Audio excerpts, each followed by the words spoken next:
Boy, it wouldn't be the Oscars if there wasn't a film about World War II and the driest British film you've ever seen nominated. Hey everyone, it's me, Aaron. I'm Michelle. And this is our rundown to the Oscars, in which we are taking a look at all the films that were nominated for Best Picture that we didn't already cover throughout the year, which means all the really serious, not fun ones.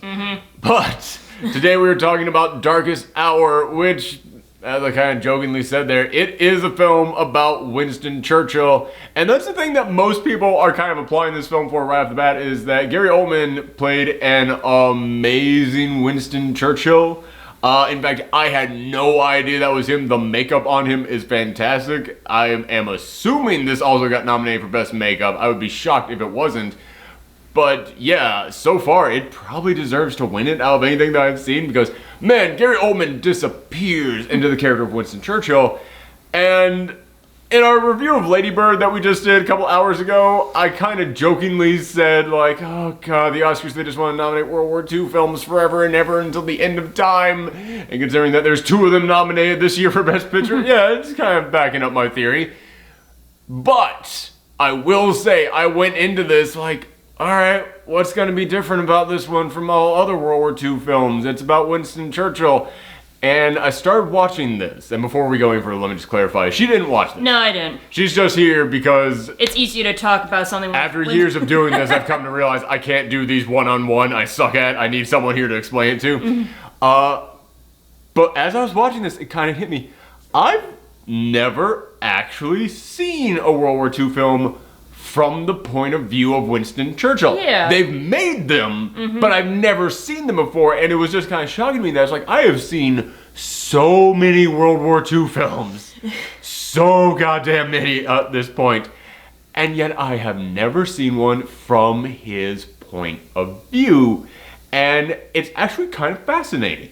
Because Winston Churchill, you know, he's kind of a cartoonish figure almost. And I don't mean that in a negative way. No, but like, in a positive way. In like, every single World War II film, he's the guy who pops up at like one point and gives this big rousing speech while smoking on a giant cigar. And then he just like gives some really amazing lines, some great quips, and then he's out and it's like, man, what a cool guy that was. He's like the Teddy Roosevelt of Britain in a way. Oh shit. Oh fuck. Oh, maybe I wouldn't go Holy that cow. far, but still, like... No, I would. I mean, it's not like he, you know, boxed a kangaroo or anything, the crazy shit that Or Teddy took a Roosevelt. bullet while doing a speech, but... Yeah. Teddy Roosevelt was a bad motherfucker. Yeah, it's like, he's a very cartoonish figure, Yeah. but he also was very realistic, too. That's how he was. But if you'll notice, they've never made a film about Teddy Roosevelt, at least none that people really talk about or like know that well.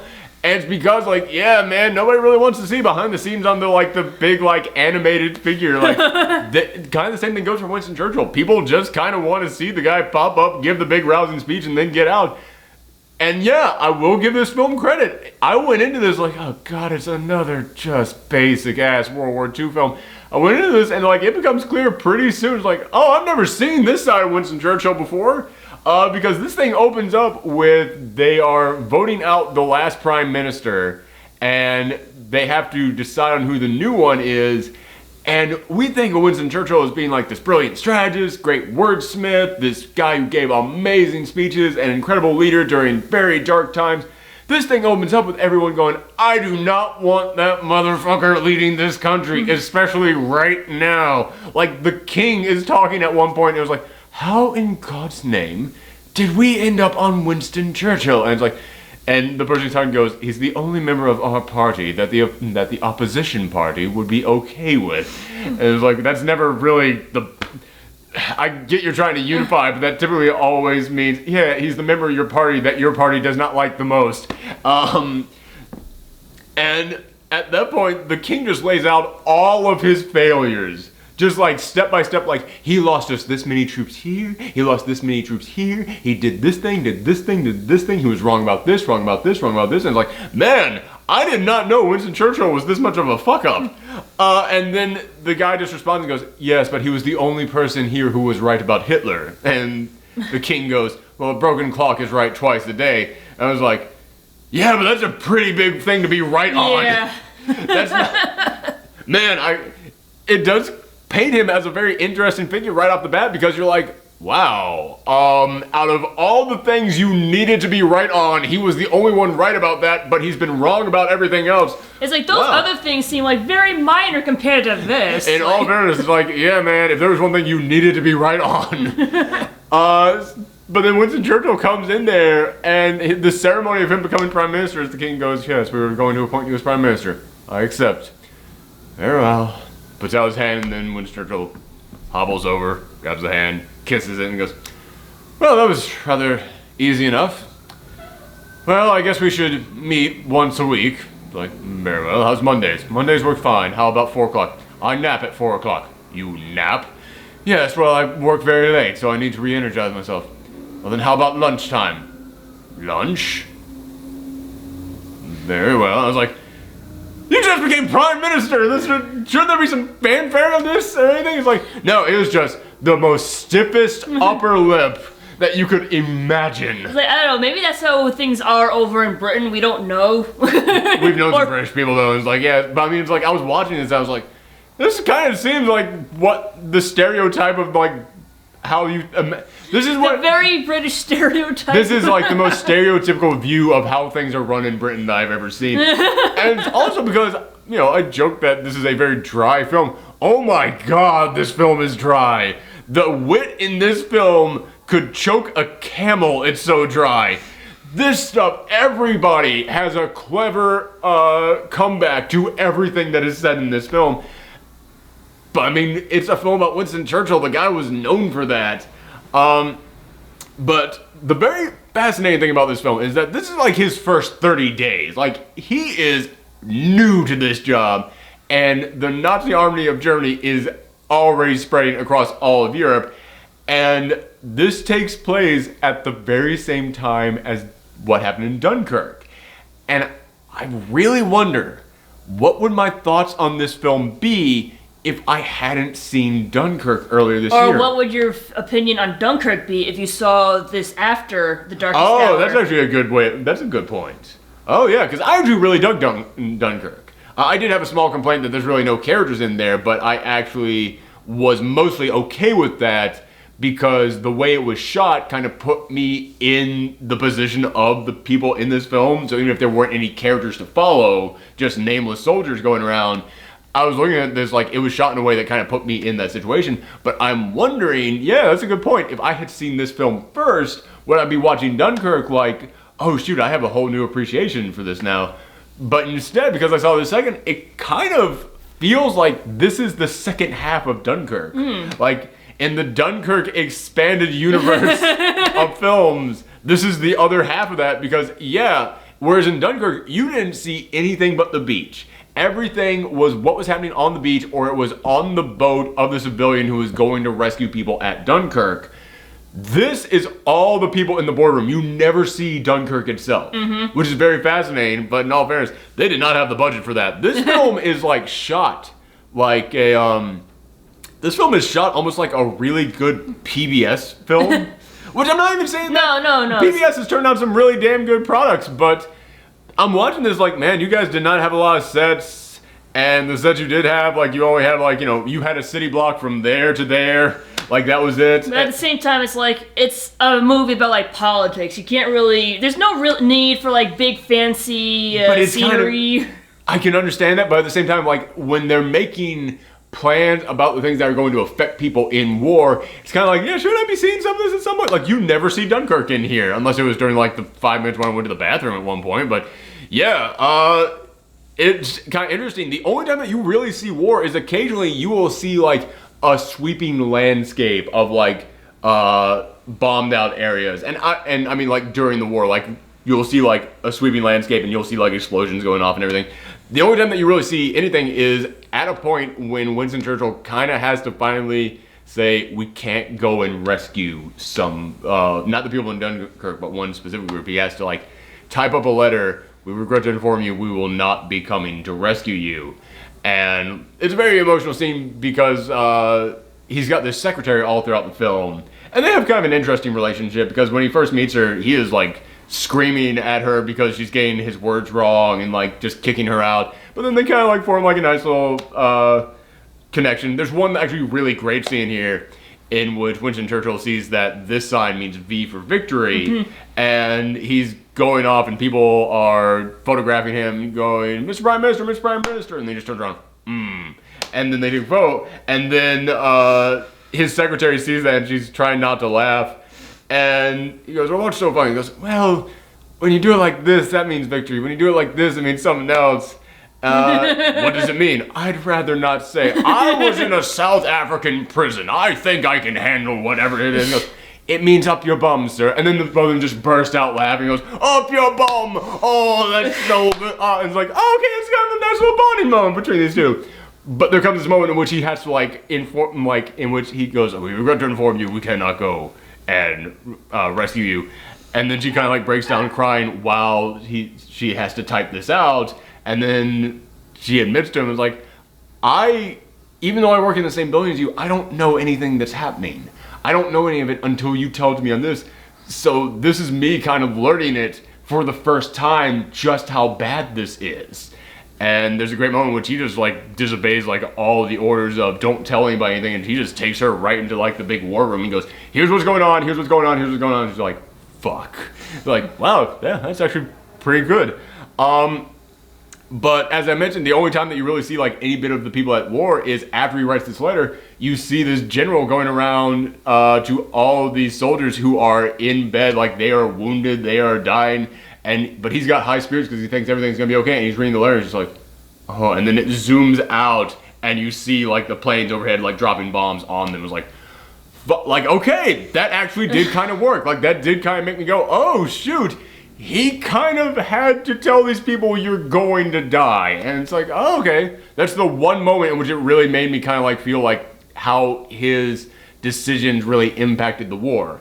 So he was having to make a decision about that and a decision about Dunkirk. But you never really see Dunkirk. But because I saw the actual film Dunkirk earlier this year, it did actually kind of give me a new appreciation for this. So it does actually raise that question of how would I have felt about this moment in the film if I hadn't actually seen Dunkirk. But there's no way of knowing that because I've seen Dunkirk. So, yeah, this is the thing that... Is Dunkirk nominated for Best Picture? Yes, it's actually nominated for Best Picture as well. So it's I kind of... Maybe the reason why they they got two World War II... They're going to break the Oscar in two and hand to both of them. And it's oh, this is basically part two of this movie or something. It's so weird to think that. So we might as well just nominate both of them. You want to know something really messed up? There was a third Dunkirk film that came out this year. Oh, wow. Yeah, and I haven't seen that one yet. What was the name of it? I don't remember off the top of my head. I'm going to have to look that up. But yeah, Dunkirk itself follows the soldiers on the beach. Darkest Hour follows Winston Churchill and all the politicians having to make decisions about Dunkirk. There was another one that was actually just about the civilians. Oh, wow. And from what I've heard, it's more of a comedic thing because it's them trying to raise their spirits? Raise their spirits, kind of. So I'm fascinated by that, but it's more just interesting that it's God damn, man. We keep complaining about how Hollywood puts out the same blockbuster year after year, and it's is nobody gonna bring up that we got 3 Dunkirk films in 1 year? Yeah, so that's very interesting for me to think about. But yeah, as I said, one of the interesting things about this film is that it really does show you the side of Winston Churchill that you've never really seen. It starts off showing you, yeah, he's a big fuck up and no one likes this guy. And that's, I don't know how people in Britain kind of feel about him, but that's not the view that we here in America have always had of Winston Churchill. Yeah, it's basically... Whenever there's a hero in history, they always mention his accomplishments, but never his failures. So yeah, but I mean things like the king just hates this guy, the fact that he was really just a big fuck up before this. He's also just kind of he's kind of just a slob too. You see him dictating while he's in the shower, and then he just tells his little secretary, I'm about to come out now, and she has to run out of there because he just comes walking out butt naked and just doesn't care at all. Yeah, because he's that much, almost kind of a brutish figure.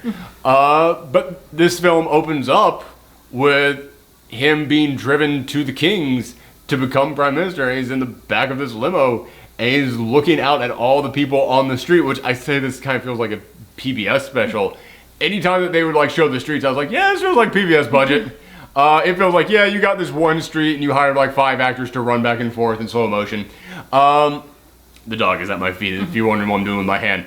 But there's a moment in which he kind of like just like lays out for the driver, like he has to confess, yeah, I don't really know how to do anything and I'm about to become prime minister. He just tells him, it's like, you know that I've never ridden the underground before. I went down there once, couldn't understand the map, and then immediately walked back out. I've never ridden a bus. I think I can boil an egg, but only because I've seen it done. I was like, wow, he is just laying out how out of touch he is with the people, which comes back towards the end of this film. But one of the things I also found really fascinating about this movie is we always think of him as this guy who gave the big, amazing speeches. The first speech he gives in here, he is rewriting this thing, and he's like, you're going on in 30 seconds when the light turns red. Shut up! I'm still trying to write this. It's like, okay, and then there's a moment in which the light turns red to let him know he's on, and he just stares at that thing like, oh, fuck. It's like, oh shit. I've never seen that side of Winston Churchill before. But then he gives this big speech about how we are on the march to victory. We and our forces in France are heading in there right now. By the way, I apologize to all of our British audiences for the accent I'm doing here. We are now marching in, and we are going to war, and we are going to victory. And then you see all the other members of the government listening to this going, son of a bitch, we're not going on the march to victory, we're losing, we're in full retreat right now, what are you telling people? And then he gets home and his wife is just like, why give the people a sleepless night? It's not like they would have done anything. He's like, telling them the truth wouldn't have helped in any way. But all this kind of comes back around in kind of a great way towards the end of this, in which he has to get go to wherever it is, the war room. Sorry, I can't believe I forgot that. They do have a cool ass war room, I'll give them that. It is like a bunker underground through these long ass tunnels. I'm like, wow, damn. And you see when the secretary is being introduced to the area that is the war room, she's being taken around and being shown, all right, here's where all the secretaries are.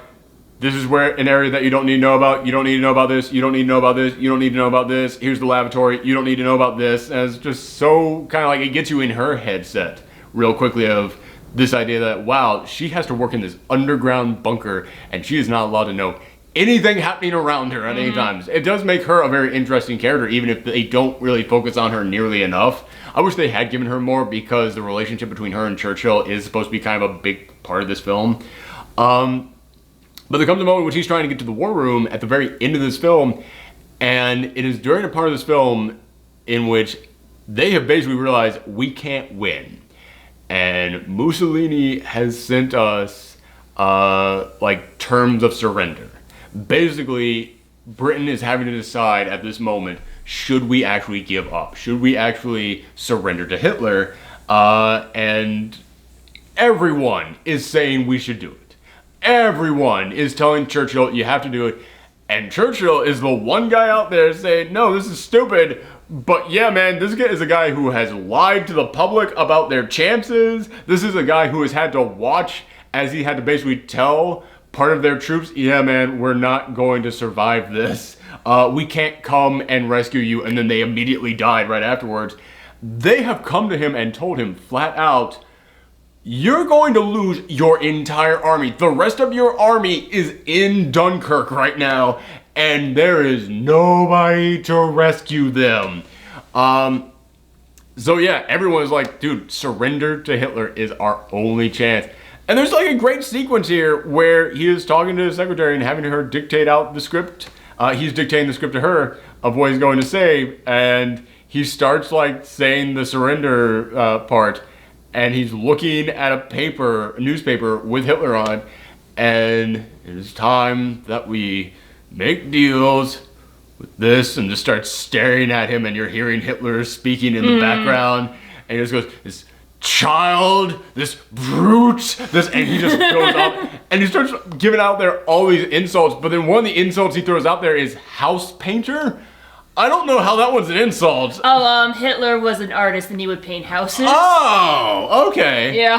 I thought it was just like a disrespectful service in Britain. I was like, that's a perfectly fine job. How dare you insult house painters? It's like, oh, okay, got it. Yeah, like he basically applied for art school but failed. So I knew that part. So yeah, he's like, it's like basically he's insulting the fact that he can't paint. I got it. Okay, that's actually pretty good insult then.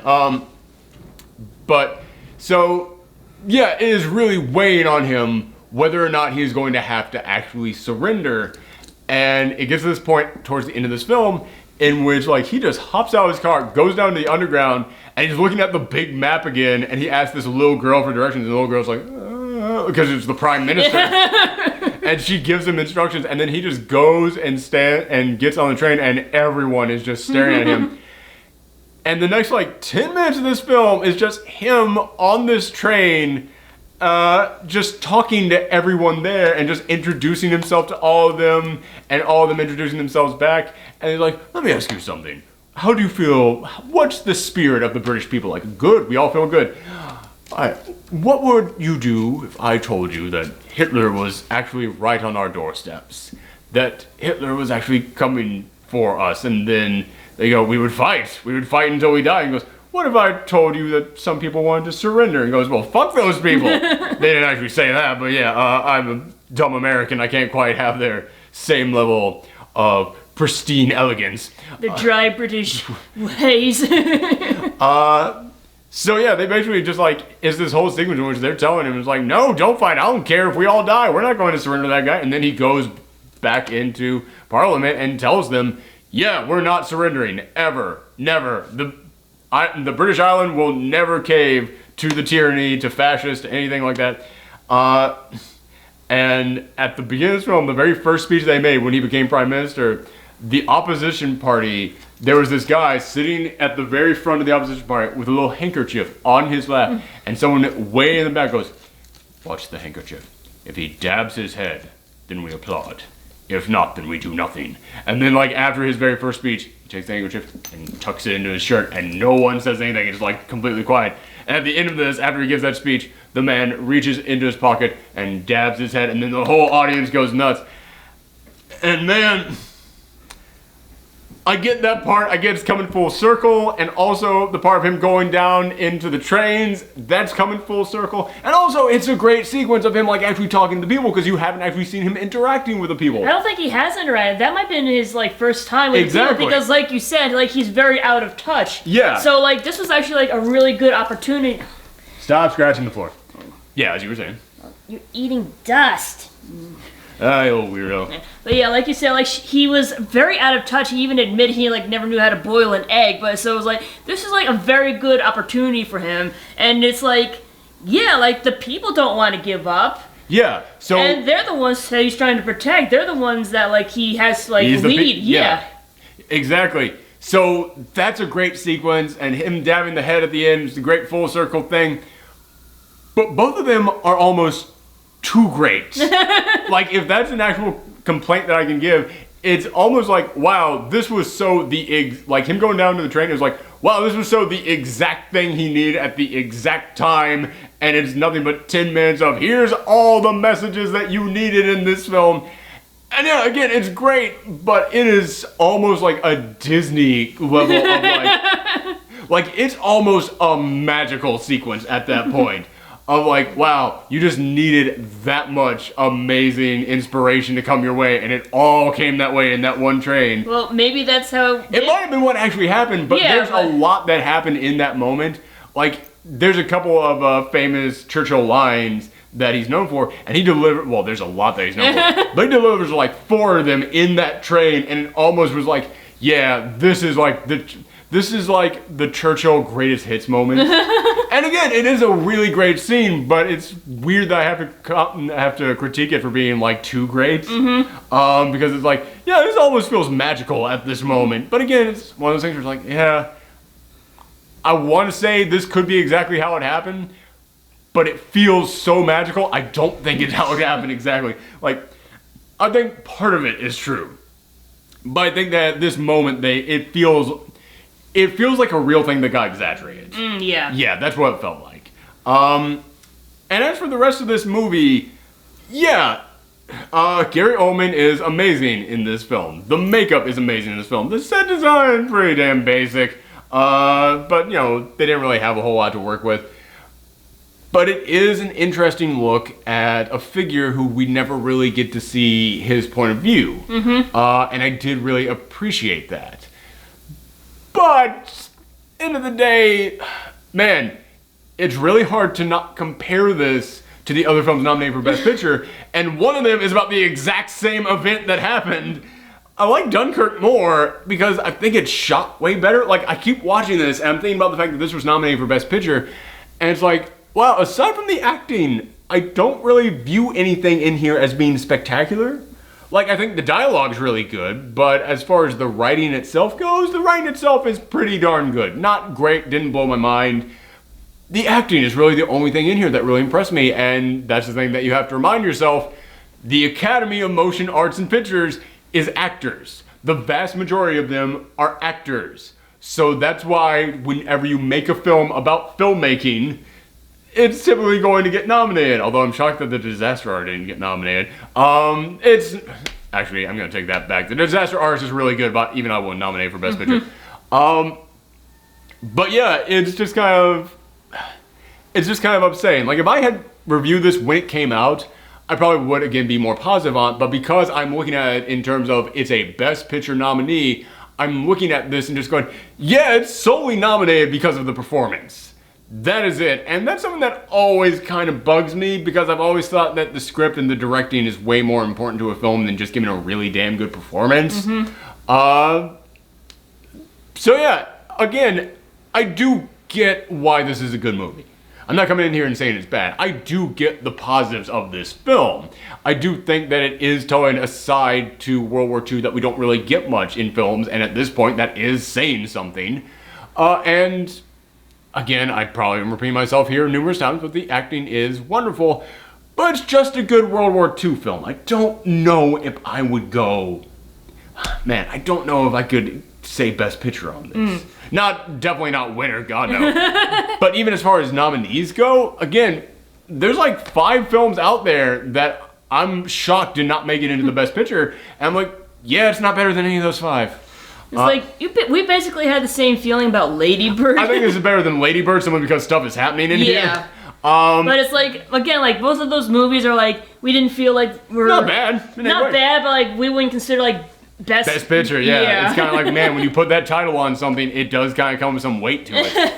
But yeah, I do think that this is better than Lady Bird, simply because my big critique with Lady Bird was like, I have seen so many films like this, but this film feels like so many other coming-of-age films without the unique twists that all coming-of-age films have to have taken out of it.